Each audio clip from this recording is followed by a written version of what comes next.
dikembalikan ke masyarakat. Beda kasusnya. Yang berikutnya tawasul jodoh, Ustadz.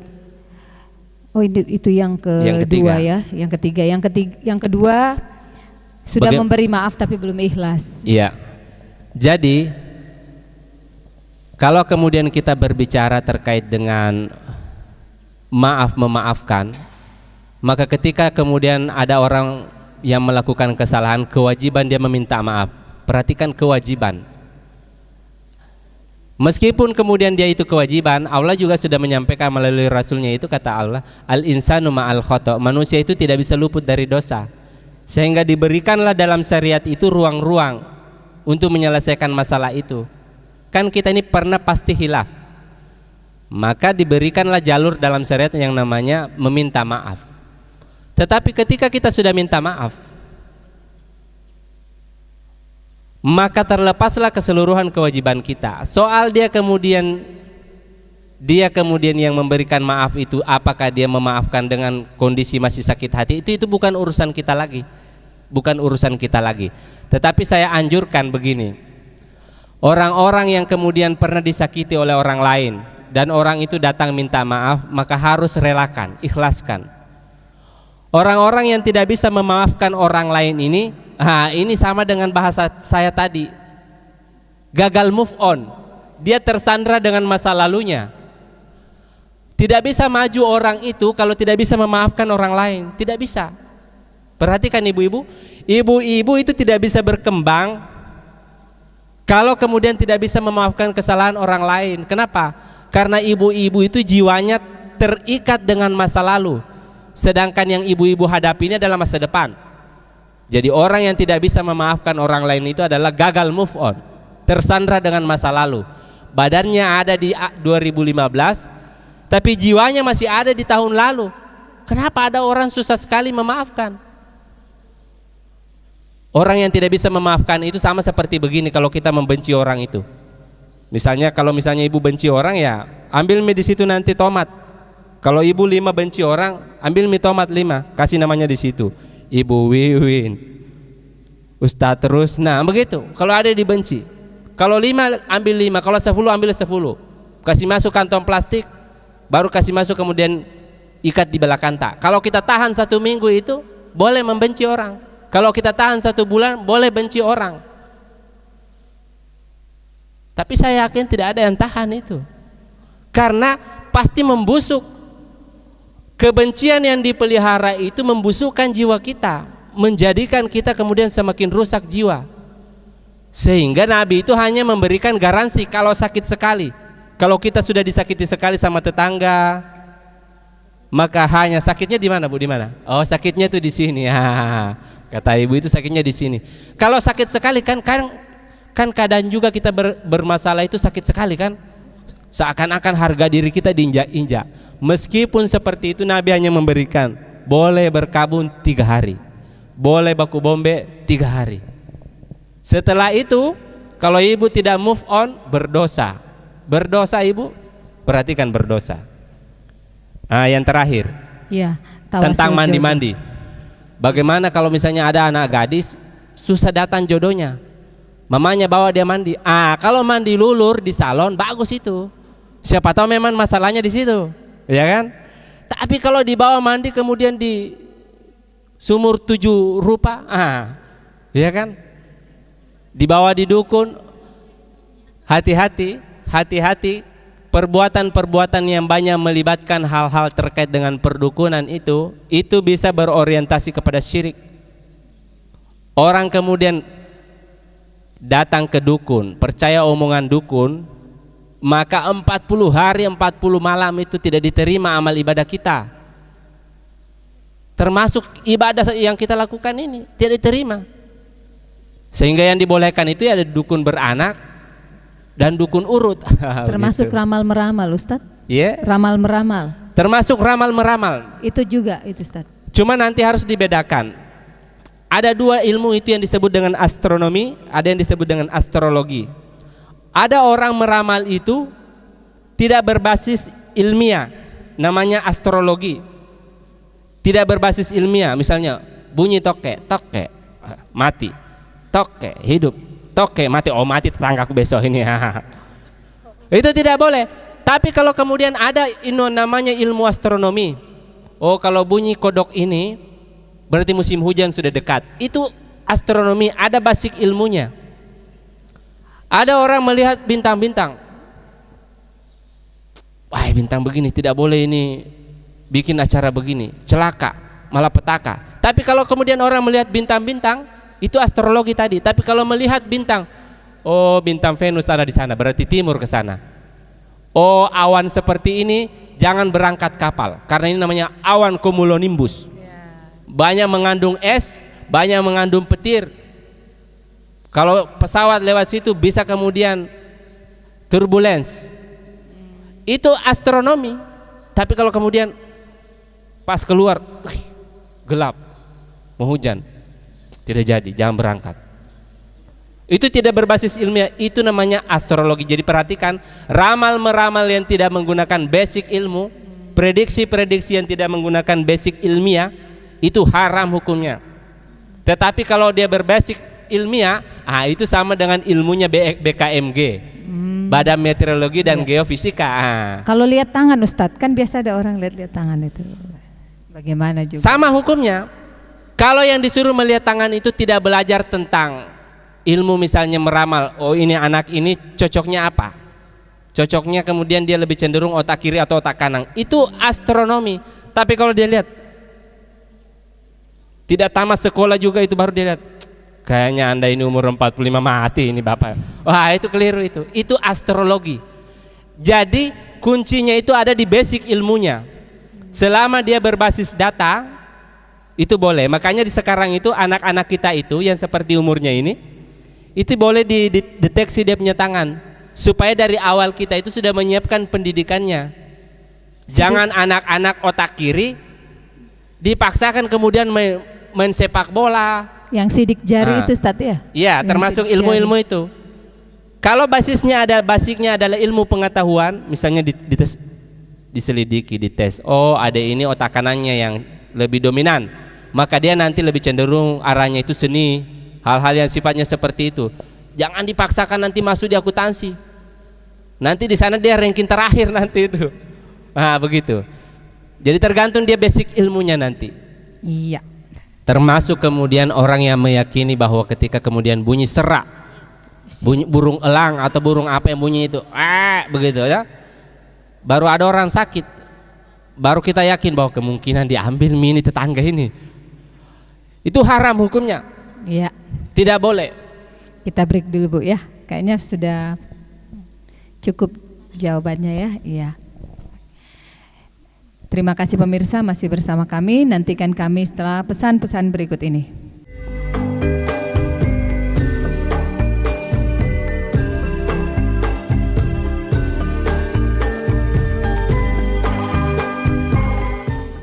Bismillahirrahmanirrahim. Assalamualaikum warahmatullahi wabarakatuh. Saya Abdul Razak SP, Ketua DPRD Kota Kendari beserta keluarga mengucapkan selamat menunaikan ibadah puasa 1436 Hijriah bagi masyarakat Kota Kendari. Wassalamualaikum warahmatullahi wabarakatuh. Bismillahirrahmanirrahim. Assalamualaikum warahmatullahi ta'ala wabarakatuh. Marhaban ya Ramadan. Kami Majelis Taklim Al-Ansar Kelurahan Nahundape, Kecamatan Kendari Barat, mengucapkan selamat menunaikan ibadah puasa 1436 Hijriah. Semoga amal ibadah kita diterima di sisi Allah. Wassalamualaikum warahmatullahi ta'ala wabarakatuh. Assalamualaikum warahmatullahi wabarakatuh. Kami pengurus BKMT Kecamatan Baruga mengucapkan selamat menunaikan ibadah puasa 1436 Hijriah. Semoga Allah Subhanahu wa Ta'ala meridhoi segala amal ibadah kita. Amin. Assalamualaikum warahmatullahi wabarakatuh. Kami pengurus Masjid Raya Al-Kautsar Kendari mengucapkan marhaban ya Ramadan 1436 Hijriah 2015 Masehi. Wassalamualaikum warahmatullahi wabarakatuh.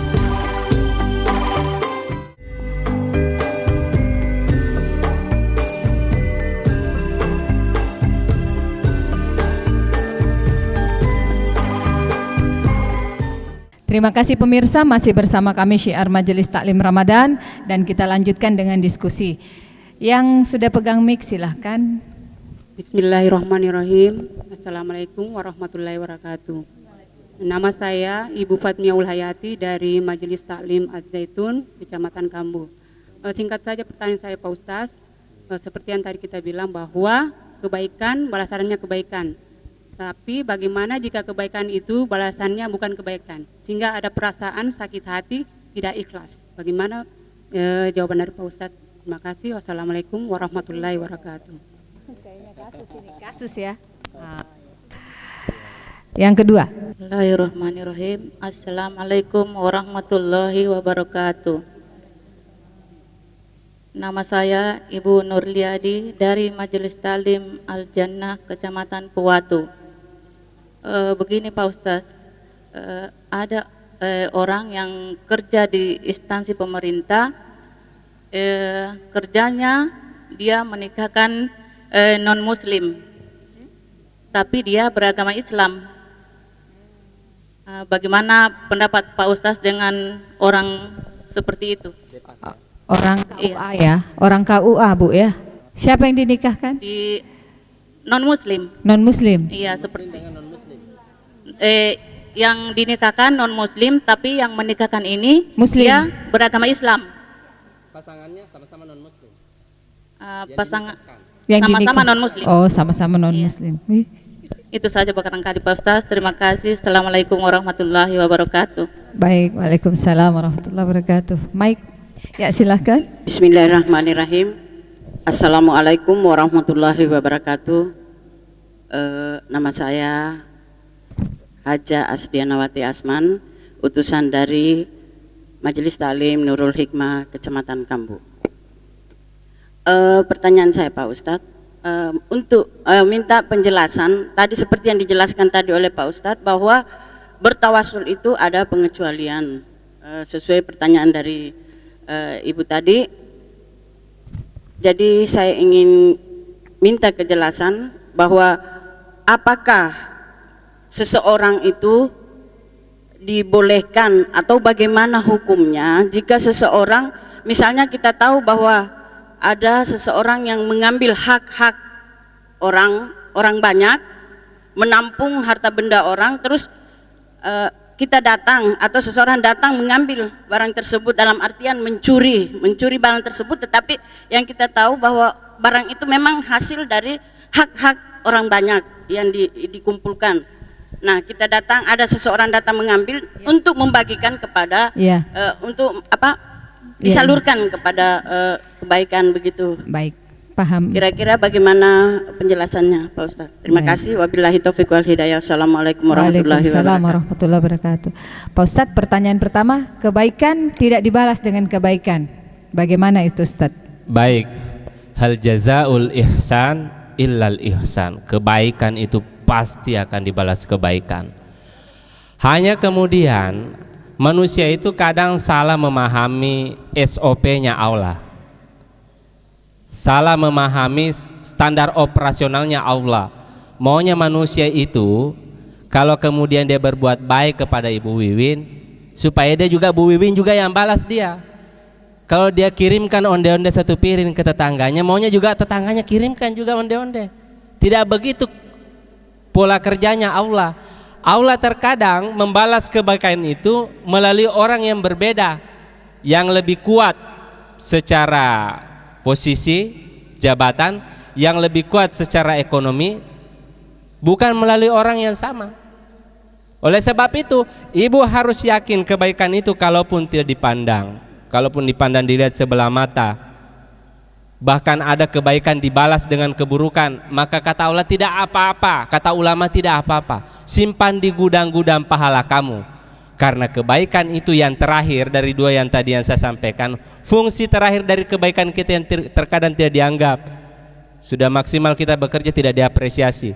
Fungsi terakhirnya itu adalah menjadi kafarat, penghapus dosa-dosa kecuali syirik dan dosa-dosa besar. Penghapus dosa-dosa kecuali syirik dan dosa-dosa besar. Nah, itulah kenapa Nabi Muhammad mengatakan begini, ittabi'us sayyi'atil hasanah. Ikuti dosa-dosamu itu, kesalahan-kesalahanmu, karena kamu pasti pernah melakukan dosa, baik ustadz maupun ibu-ibu pasti pernah, maka ikuti kesalahan itu dengan kebaikan. Tamhuha, dia akan hapus, kecuali tadi syirik, hanya bisa dihapus dengan tobatan nasuha. Baik, jelas mungkin Ibu ya. Jadi yakin saja kebaikan akan dibalas dengan kebaikan. Kedua, menikahkan non muslim tapi yang menikahkan ustadz muslim, itu bagaimana? Kalau kemudian pertanyaan ini kasusnya itu adalah dia adalah pegawai di Depak, petugas dia di Depak, maka biasanya di Depak itu juga memang ada unsur non muslimnya juga. Biasanya juga mereka itu ada jalur tersendirinya. Jadi kasus yang ibu dapatkan ini saya belum pernah dapatkan.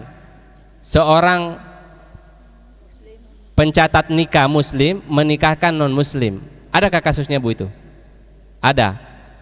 Kalau kasusnya kemudian dia atas nama negara, yang ada itu bukan menikahkan sebenarnya, mencatatkan di negara. Ah, itu boleh. Karena biasanya menikahkan itu biasanya mereka itu menikahnya di gereja. Dan ada pemangku agama juga itu.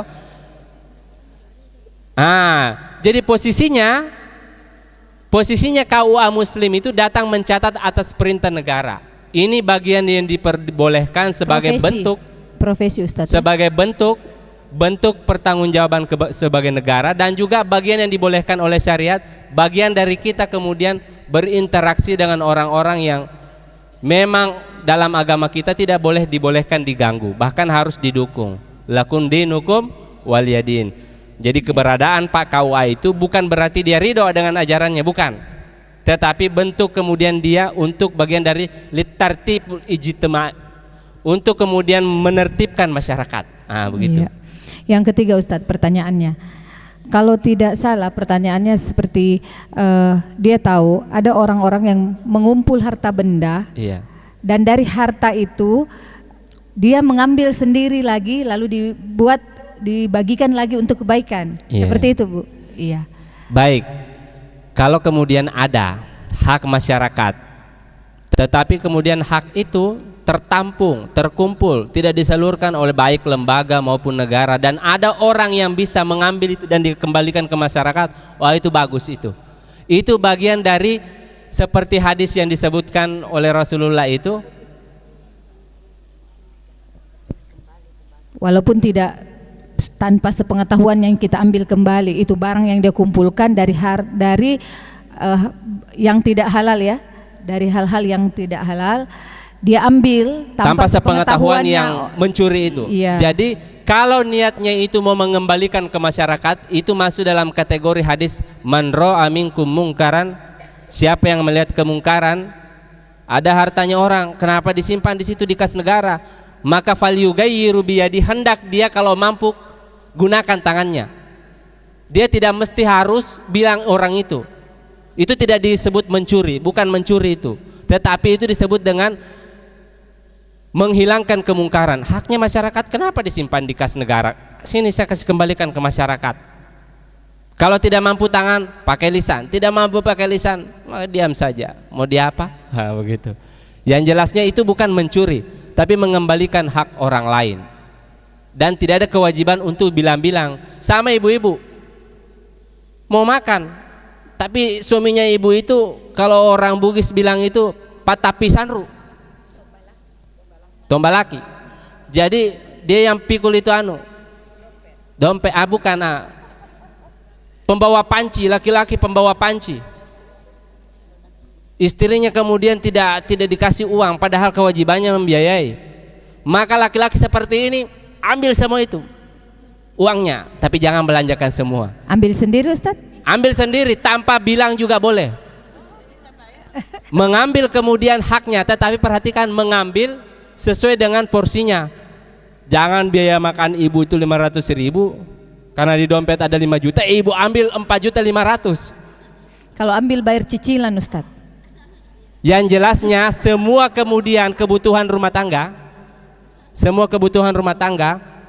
yang suami itu agak susah, dia terlalu kuat matematikanya, susah keluarnya itu uang, kayak ada resletingnya 7 lapis dompetnya. Maka orang-orang yang seperti itu, suami seperti itu, bokeh boleh diambil tanpa bilang sama dia. Ada rujukan, boleh. Tapi suami yang begitu tadi, yang 7 lapis itu dia punya dompet. Tapi kalau suaminya orang baik-baik, orang soleh, bilang ki bye-bye juga. Los. Tidak dihukum. Itu mengambil haknya ibu. Tugasnya itu kan haknya ibu. Tapi diambil ibu itu mau makan, anak-anak mau makan. Tidak ada beras ini. Tidak juga mau juga beli beras.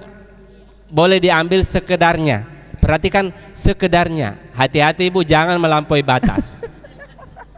Hati-hati jangan melampaui batas. Senang ini ibu-ibu. Senang. Kalau dengan saya pasti senang ibu-ibu. Baik. Jadi begitu ya. Ya. Termasuk hartanya suami yang harusnya dia gunakan untuk membiayai ibu-ibu dengan anak-anak itu boleh diambil sekedarnya. Kebutuhan makan, terutama kebutuhan makan ya. Karena ini harus dijaga. Secukupnya. Ya, baik. Baik Ustadz, kita break dulu.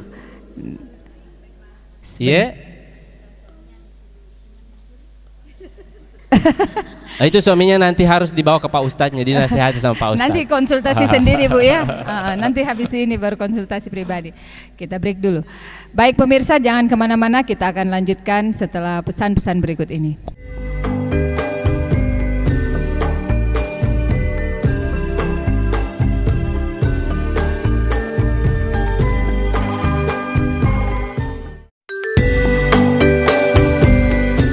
Bismillahirrahmanirrahim. Assalamualaikum warahmatullahi wabarakatuh.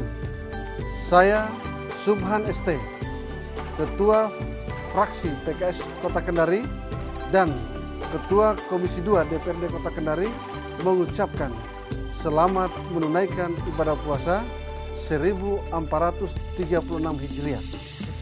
Billahi taufik wal hidayah. Wassalamualaikum warahmatullahi wabarakatuh. Assalamualaikum.